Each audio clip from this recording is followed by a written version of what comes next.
আপনাকে সন্তান বড় করতে হবে না। সন্তান বড় করা বলে কিছু হয় না। সন্তানের মুখের দিকে যদি তাকিয়ে নিজেকে যদি বড় মনে করতে পারেন, সেটা বেশি ভালো হবে।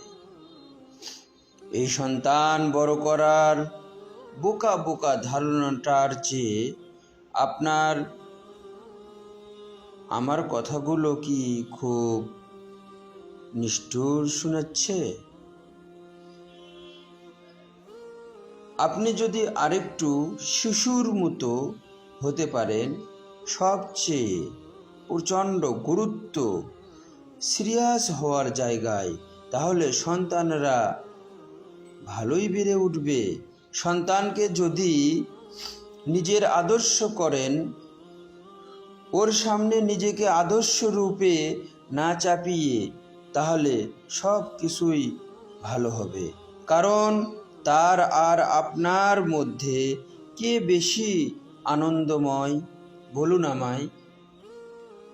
শিশুটি আপনার চেয়ে বেশি হাসি খুশি হলে অবশ্যই তারই জীবনের পথ প্রদর্শক হওয়া উচিত কি না?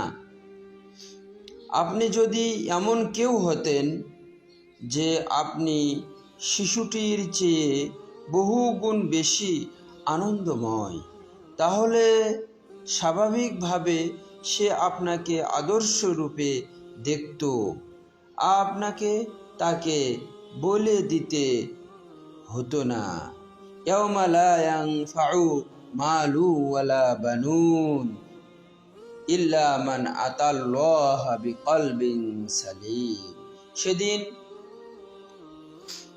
কোনো ধনসম্পত্তি এবং ছেলে সন্তান কিছুই কাজে আসবে না, কিন্তু একমাত্র কাজে আসবে আপনার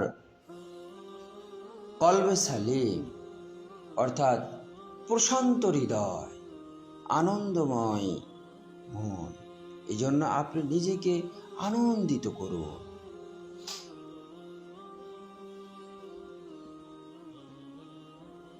আমওয়ালুকুম ওয়া আওলাদুকুম ফিতনা।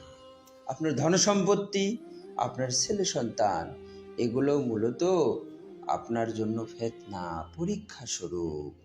তাই আপনি যদি নিজেকে আনন্দময় করতে চান, অবশ্যই খানকায়ে আহমদিয়ার সাথে থাকুন।